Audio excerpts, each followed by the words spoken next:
Greetings and welcome to this next session in our Bible study on the Gospel of John.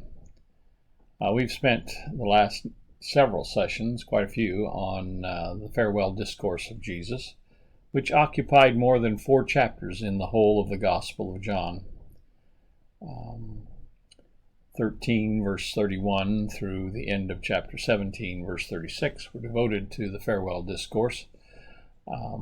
Prior to that, in chapter 13, we'd had the foot washing and what appears to have been the final meal of Jesus with the disciples, though John does not record the instituting of the Lord's Supper as the Synoptic Gospels do at the last meal. That's the beginning of chapter 13. Prior to chapter 13, chapter 12, we have the triumphal entry. So the Passion Week, in some sense, starts with chapter 13 of John, and now it will resume in chapter 18, where we'll begin for this session. The general outline of chapters 18 and 19 of John's Gospel is very similar to the outline that you find in the Synoptic Gospels of Matthew, Mark, and Luke. You find the arrest in the garden, the trial before a high priest. You find the interwoven story of Peter's denial, interwoven with the appearance before the high priest. You have a trial before Pilate that you find also in the Synoptics, though in John the trial before Pilate will get much more emphasis than in the Synoptics. You have then the crucifixion, the death, and the burial of Jesus, all in common to all of the Gospels in general. So there are very many similarities between the chapter we're beginning to engage now and the following chapter, which will deal with from the night of Jesus' arrest through his burial, chapters 18 and 19, and then chapter 20 will of course be the story of Jesus' resurrection. There are also significant differences between John's account of Jesus' final night and final day from the account found in the Synoptics. And in general, you find frequently John's peculiar or particular slant that he puts on things, which we will see fairly quickly, actually. To the text.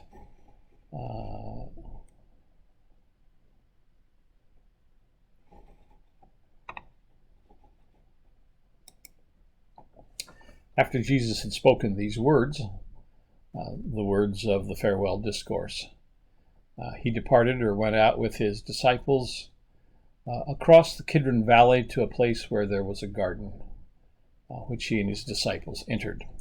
I want to take a moment and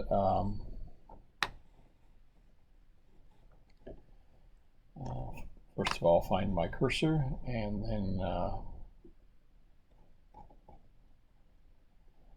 try to drag a map into the scene here. Let's see if this is going to work. Okay. I will scroll this up a little bit the other way. This is a diagram of the Jerusalem, more or less, in the time of Jesus.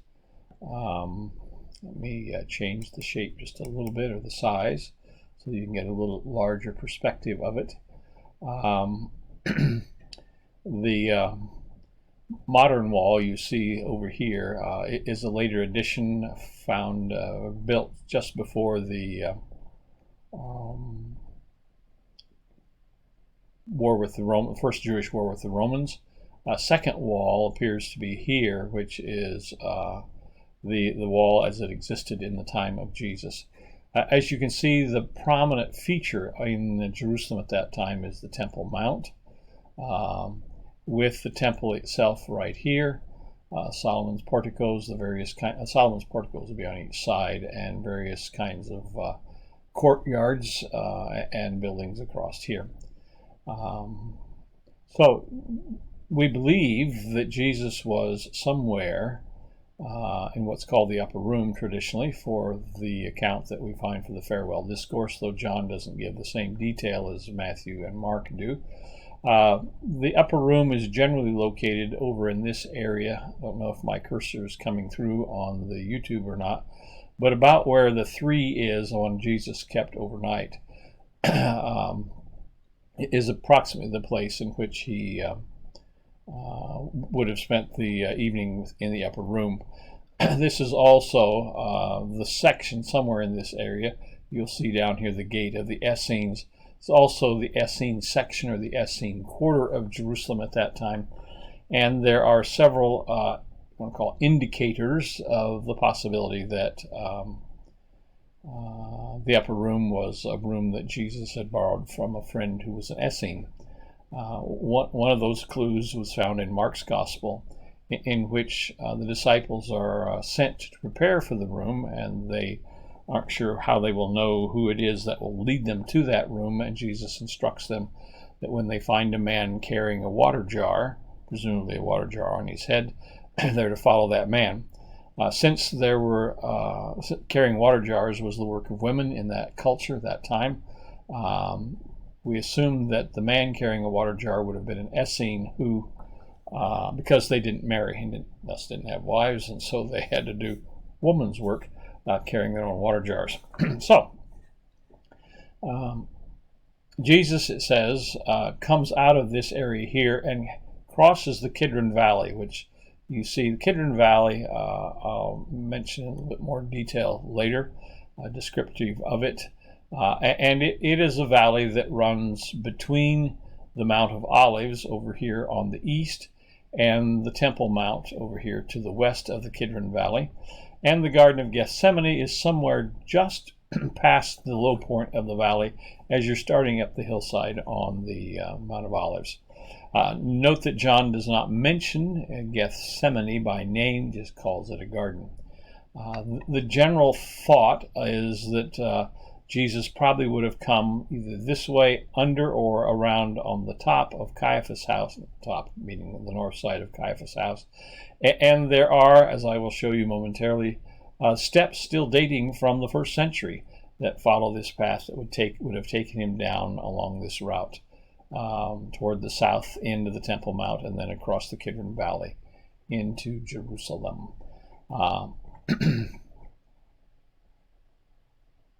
Here we'll give you a little bit more of a depth perspective of all of this. And you note they locate the site of the Last Supper over in this section of Jerusalem. And then the path of Jesus would probably have come this way before coming out. And the Kidron Valley is portrayed here with quite a bit of depth compared to what it appears to have at this point. Interesting thing is I mentioned some steps that still exist. These are steps that are believed to date clear back to the 1st century. This picture is taken just to the east, kind of facing northeast, more east than north, from Caiaphas' house. And I hope you get some sense there's a fair amount of drop in these steps as they're heading from the upper part on the west side of the city down toward the Kidron Valley. Here is a little bit closer to more directly north of Caiaphas' house, and you can see the roughness of the steps and the descending character of them.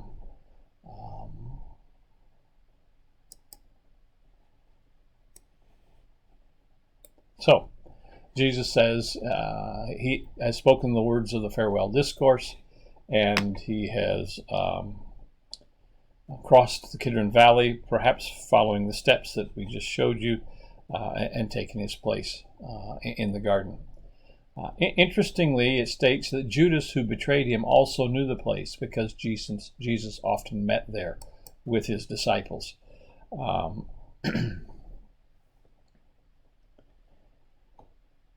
The place that Jesus was planning, or the disciples thought Jesus was planning to spend the night, is not mentioned, and it may have been that the Garden of Gethsemane was in fact that place.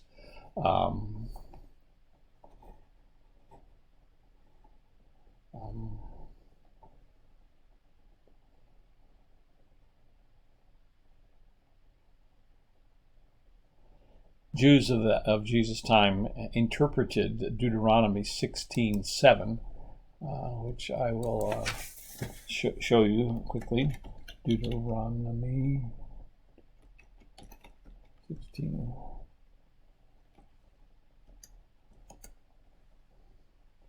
Which is in a section describing the Passover. You shall not be permitted to offer the Passover sacrifice. But at the place the Lord your God will choose as a dwelling for his name, a way that Deuteronomy describes the Jerusalem, only there shall you offer the Passover sacrifice in the evening at sunset at the time of the day when you depart from Egypt. You shall cook it and eat it at the place the Lord your God will choose. The next morning you may go back to your tents. So that you eat it, and the next morning you go back to your tents, you return home. By the time of Jesus, Jews were interpreting that to be a reference to the need to stay overnight in Jerusalem. Because of there's just a great influx of people into Jerusalem for the Passover. The population swelled immensely during Passover season. And so the rabbis extended the city limits of Jerusalem so they could still obey Deuteronomy 16 and said, you have to do this in Jerusalem, or in the city where the Lord will make his name to dwell. So they'd extended the city limits to include the oil gardens, olive oil gardens, that is Gethsemane area, on the west slope of the Mount of Olives, and clear up to Bethphage, but not quite to Bethany. And of course, it extended it to the north and south and west also. So that it's quite possible that, in the mind at least of the disciples, Jesus intended to spend the night, camped out in Gethsemane. And it may well have been that they had been camped there for some time, or they may have been staying at Mary and Martha and Lazarus' house over the Mount of Olives to the east in Bethany. John is the only one to mention this detail in verse 2, that Judas knew the place because Jesus often met there with his disciples. This may be a reference to the fact that Jesus would have, if we can put it this way, camped there on several of his trips to Jerusalem. If you read carefully again back through the whole Gospel of John, you'll recognize there are a number of times that Jesus visits Jerusalem at Passover season. And so he may well have had an agreement with one of the olive orchard owners to have a space under a tree or two that he and his disciples could camp out or spend the nights. Or it may have been that this is a reference to that Jesus had become accustomed that week since the triumphal entry to spending time there. But at any rate, this text, verse 2 in John, indicates that Jesus had a long history, an acquaintance with it, and so much so that Judas knew where to look for him. Now, the Kidron Valley, I mentioned earlier, is a small valley separating the Mount of Olives on the east from the Temple Mount to its west. During much of the year, at least nowadays, it is a dry valley. But during the rainy season, which would have been the spring season, there was flowing stream running through the bottom of the valley.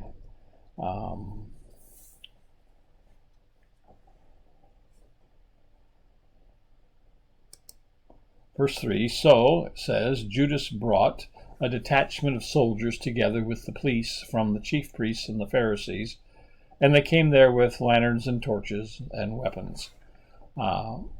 Detachment here is a fairly vague word.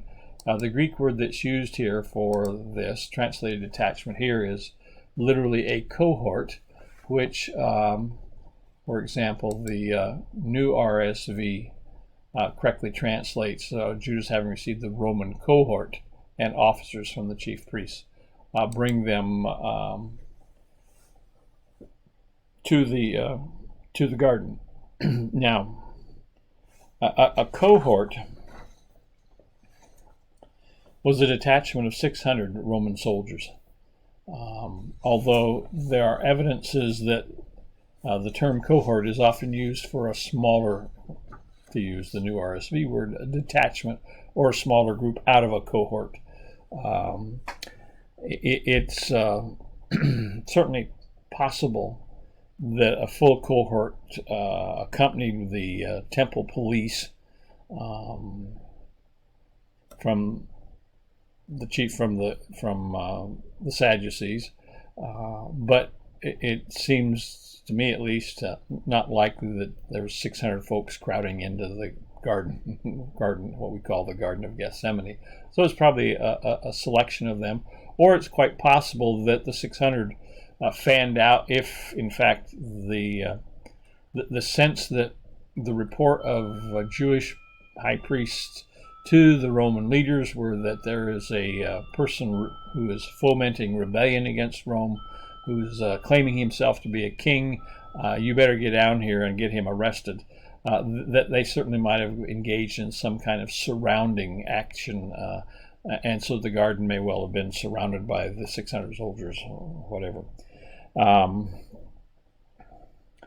it's, as you read the text, it says Judas brought them.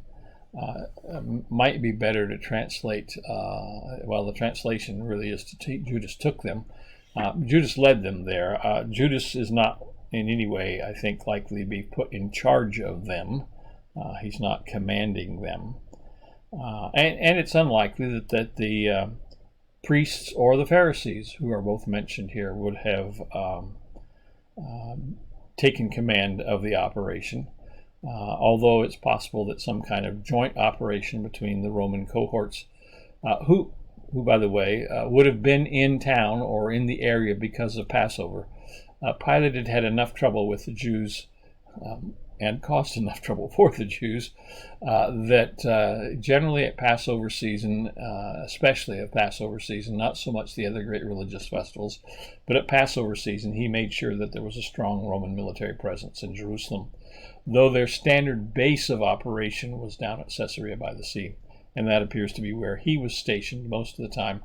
But Passover, because it celebrated the liberation of the Jews from Egypt, Israelites from Egypt, and thus has overthrowing the yoke of slavery, fleeing from an empire, etc., as part of the heritage, the Romans quickly learned that Passover generated more political animosity against them, the Romans, from the Jews, than did the other Jewish festivals. And this becomes a part of a pattern in John to put more emphasis on the Roman role in the crucifixion of Jesus and the trial of Jesus. By mentioning a cohort, John has put a much greater emphasis on the large force of people that came. If you're to sort of visualize who it is that's coming to arrest Jesus in each of the four Gospels, your visual image will be much, much larger group of people in John than in any of the three synoptics, which highlights then the comment or the response of Jesus. Then Jesus, knowing all that was to happen to him, came forward and asked them, "Whom are you looking for?" This is characteristic in John.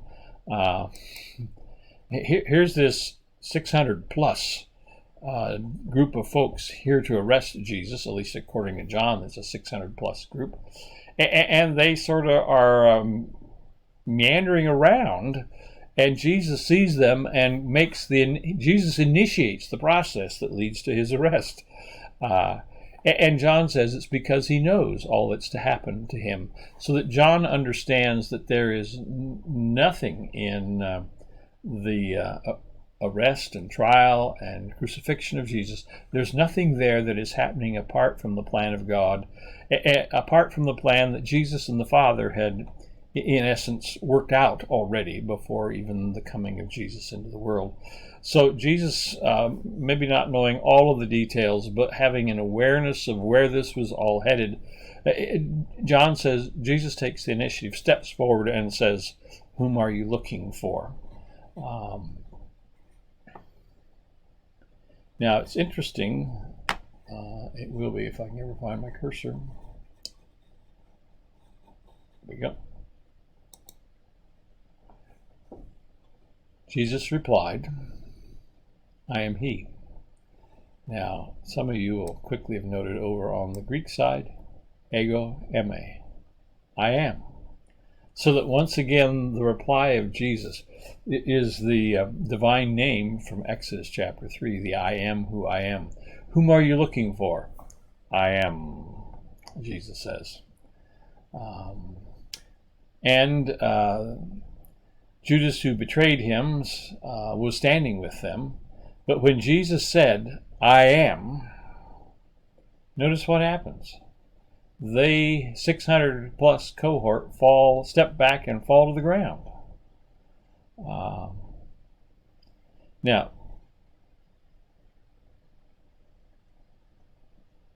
the falling to the ground means they're in a position of subservience or worship to him. And it's fascinating that he uses the I am twice. I am, so that you have the I am who I am in verse 5 and 6 put together.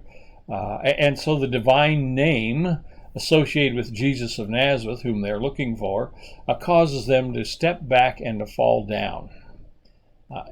And John's picture is to say they fell in worship before him. They're on their faces before him. So Jesus has to say in verse 7, whom are you looking for? And they said, Jesus of Nazareth. He says, I told you that I am he. So if you're looking for me, let these men go.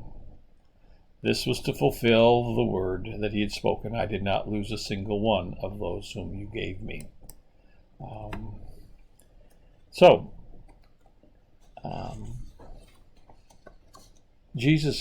John presents Jesus in being in such control that by verse 8, Jesus is now commanding the arresting party on what they should do, and that they should take him and they should let the disciples go. Now, in the Synoptics, we get the picture that the disciples ran away in fright when Jesus was arrested. But John wants us to know that even as he's being arrested, Jesus himself is taking care for the safety of his disciples. And verse 9 then states that this fulfilled something he'd said earlier about not losing any of them, which has the exception probably entered by John the gospel writer, except for Judas, of course, the one who was to betray him. Now, there is not a direct quote in John's gospel that says this exactly, but it's pretty consistent with verses that you would find in John 6:39, 10:28, and in John 17, verse 12.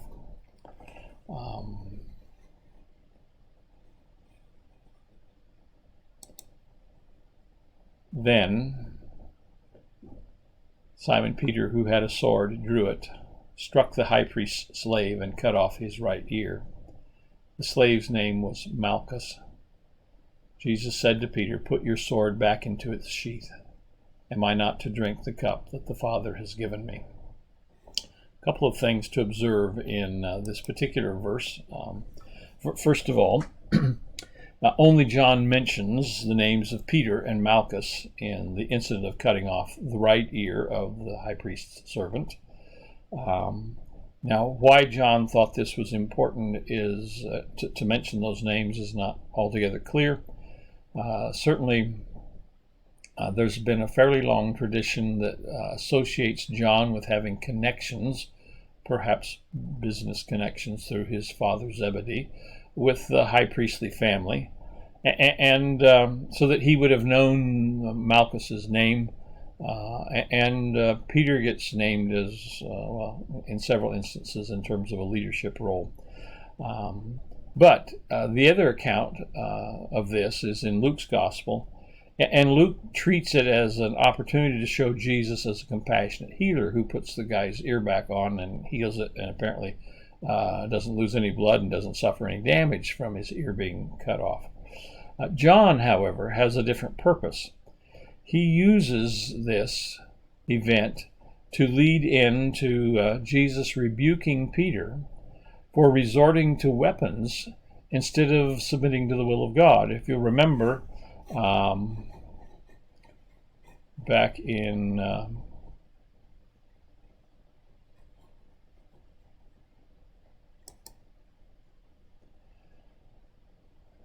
verse 4, Jesus, knowing all that was to happen to him, makes his response. And so, though Jesus knows what is to happen to him, Peter doesn't. And so, a part of the point that John wants to make is Jesus is not resisting this, not withdrawing from this. He doesn't support the use of force to try to protect himself. Though he is protecting the disciples, he does not want them risking their lives or taking violent action to try to protect him. And the phrase he puts, "Am I not to drink the cup which my Father has given me?" Now, if you look over into Matthew, Mark, or Luke, you would have had, prior to this scene of the arrest, you would have had Jesus' prayer in the Garden of Gethsemane with, "Father, if possible, let this cup pass from me. Nevertheless, not my will, but your will be done." That very marvelous passage John doesn't include, but the "shall I not drink, am I not to drink the cup that the Father has given me," in essence draws attention to that. And if, as is said by Origen, that after the three synoptics has been written, John wrote his gospel to give a theological interpretation of all these things by mentioning the drinking the cup that the Father had given him.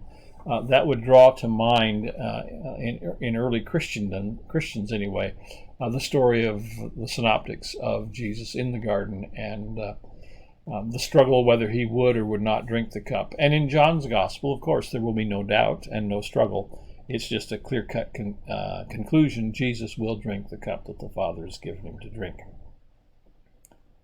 So, verse 12, the cohort, their officers, and the Jewish police arrested Jesus and bound him. Just a fascinating sort of thing. Took 600 plus people who arrest him and bind him. Once again, John is portraying there's this huge superior force there doing the arresting. But if you've paid any attention to these previous verses, John isn't giving them any credit at all.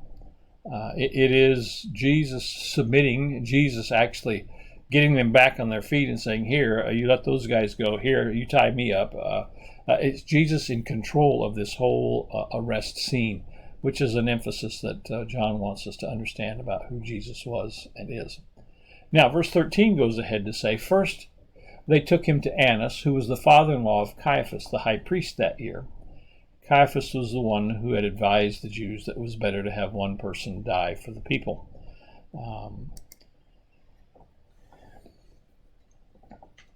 This is the beginning now of what will be an interweaving of Peter's denial and the trial before the high priest, or the trial, sometimes called the Jewish trial. John is the only gospel to mention Annas in the trial scenes here. Annas had been installed as the high priest in AD 6, but he was deposed in AD 15 because of a variety of reasons, complaints mostly by other Jewish people of his high-handedness and the way he was using the high priestly office to gain wealth at the expense of the Jewish people. But his family was wealthy and influential, and 5 of his sons and his son-in-law Caiaphas eventually served as high priest. And not all scholars are sure of this, but a number of them suspect that Annas was kind of the godfather that pulled the strings, ran the show, was the person in control. Even though he had been deposed from the office of high priest, his sons and son-in-law went to him for advice, and he was kind of the power behind the office. Even now, 25 years after his, or 24 years, 15 years after being deposed, 24 years after being installed in office.